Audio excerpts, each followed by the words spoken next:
रात के 11 बजे थे। आदित्य अपनी लैपटॉप स्क्रीन के सामने बैठा था, माथे पर हाथ टिकाए हुए। उसने सुबह तय किया था कि आज की प्रेजेंटेशन शाम तक पूरी कर देगा, लेकिन अब भी स्क्रीन पर सिर्फ एक हेडिंग लिखी थी, क्लाइंट स्ट्रैटेजी प्लान। फोन की स्क्रीन बार बार जल रही थी, कभी किसी की इंस्टाग्राम स्टोरी तो कभी किसी पुराने कॉलेज ग्रुप का मैसेज। आदित्य ने खुद से कहा, बस एक बार देख लूं, फिर काम पे लौटता हूं। लेकिन जैसे ही उसने फोन उठाया, 1 घंटा कब निकल गया उसे खुद नहीं पता चला। दूसरे कोने में बैठी उसकी बहन सिमरन देख रही थी। उसने हल्की सी आवाज में कहा, भाई, तू हर दिन यही करता है, दिन भर टाल मटोल और रात को स्ट्रेस। आदित्य ने कोई जवाब नहीं दिया। वही दूसरी ओर आदित्य का दोस्त आरव, जो दिल्ली में एक डिजिटल एजेंसी चला रहा था, वीडियो कॉल पर था। आरव ने कहा, भाई, मैंने एक किताब पढ़ी है, इनडिस्ट्रैक्टेबल। तू असली प्रॉब्लम समझ ही नहीं रहा। आदित्य झुंझलाकर बोला, तू कहना क्या चाहता है? आरव बोला, देख, हम सोचते हैं कि हमें बाहर की चीजें डिस्ट्रैक्ट करती है, जैसे फोन, सोशल मीडिया, लेकिन असली ध्यान भटकाने वाला तो अंदर बैठा है। जब हम किसी काम से डरते हैं, बोर होते हैं या दबाव में होते हैं, तभी दिमाग बहाना ढूंढता है भागने का। तू प्रेजेंटेशन से नहीं भाग रहा, तू उस अनकंफर्टेबल एहसास से भाग रहा है जो प्रेजेंटेशन बनाने में आता है। ये बात आदित्य के दिल को छू गई। उसने पहली बार महसूस किया कि समस्या काम का बोझ नहीं, बल्कि उसकी सोच और आदतें हैं। अगले दिन सुबह आदित्य, सिमरन और आरव ने एक छोटा सा चैलेंज रखा, 7 दिन इंडिस्ट्रैक्टेबल बनने का। पहला स्टेप था इंटरनल ट्रिगर्स को पकड़ना। आदित्य ने एक डायरी निकाली।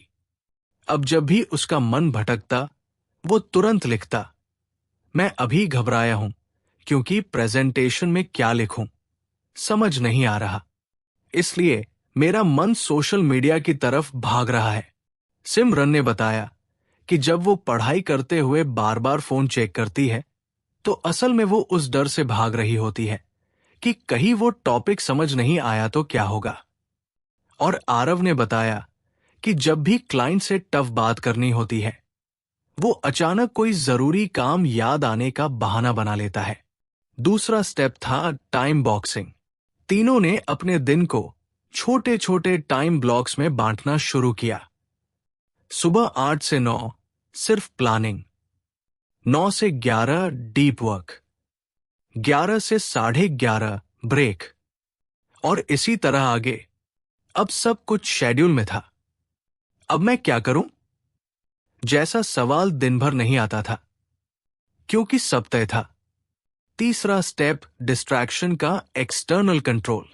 आरव ने इंस्टाग्राम और यूट्यूब के नोटिफिकेशन बंद कर दिए। सिमरन ने पढ़ाई करते वक्त फोन दूसरे कमरे में रखना शुरू किया।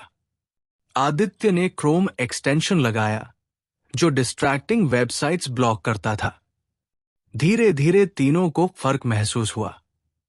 सिमरन अब 3 घंटे बिना फोन चेक किए पढ़ लेती थी। आदित्य की प्रेजेंटेशन समय पर पूरी हुई और पहली बार बॉस ने तारीफ की। आरव को क्लाइंट कॉल में क्लैरिटी और कॉन्फिडेंस दोनों मिलने लगे। और सबसे बड़ी बात, अब इनका ध्यान सिर्फ काम में नहीं, जिंदगी में रहने लगा था। कुछ हफ्तों बाद सब कुछ अच्छा चल रहा था।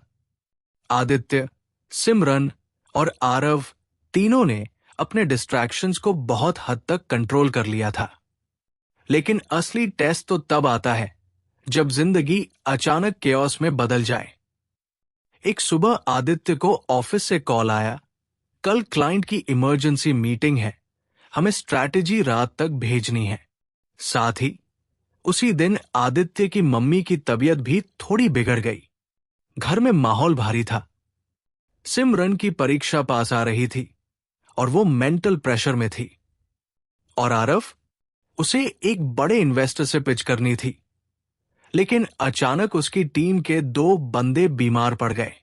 इन सब के बीच आदित्य फिर से उस पुराने पैटर्न में फिसलने लगा, टालना, घबराना और फिर फोन की दुनिया में भाग जाना। लेकिन अब फर्क ये था कि उसने खुद को पकड़ना सीख लिया था। उसने तुरंत अपने टाइम बॉक्सिंग शेड्यूल को एडजस्ट किया। दोपहर तक क्लाइंट की स्ट्रैटेजी, शाम को मम्मी के साथ बैठना, रात को आराम और थोड़ी जर्नलिंग। उसने डिस्ट्रैक्शन को भागकर नहीं, फेस करके हराया। सिमरन ने खुद को पढ़ाई के छोटे छोटे 25 मिनट के सेशंस में बांट लिया और हर सेशन के बाद खुद को हाई फाइव करती, जैसे मेल रॉबिन्स कहती है, तू कर सकती है। और वो सिर्फ पढ़ नहीं रही थी, वो खुद पर यकीन करना भी सीख रही थी। आरव का सबसे बड़ा टेस्ट था इन्वेस्टर पिच बिना अपनी पूरी टीम के करना। उसे घबराहट हो रही थी, डाउट्स आ रहे थे, क्या मैं अकेले मैनेज कर पाऊंगा?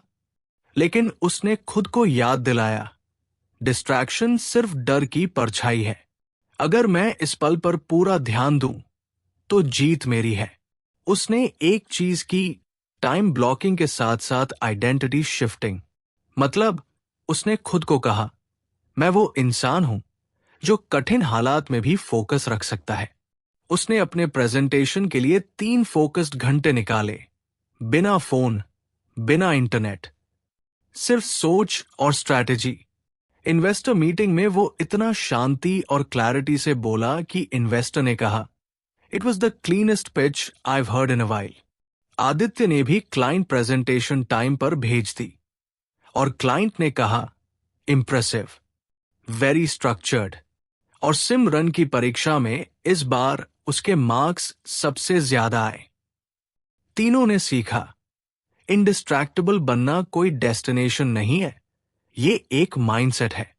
हर डिस्ट्रैक्शन हमें कुछ न कुछ सिखाने आता है और हमें तय करना होता है कि हम उससे भागेंगे या उसे समझकर ग्रो करेंगे। अगर आपको भी लगता है कि आपका ध्यान बार बार भटक जाता है, तो आज से आप भी इंडिस्ट्रैक्टेबल चैलेंज शुरू कर सकते हैं।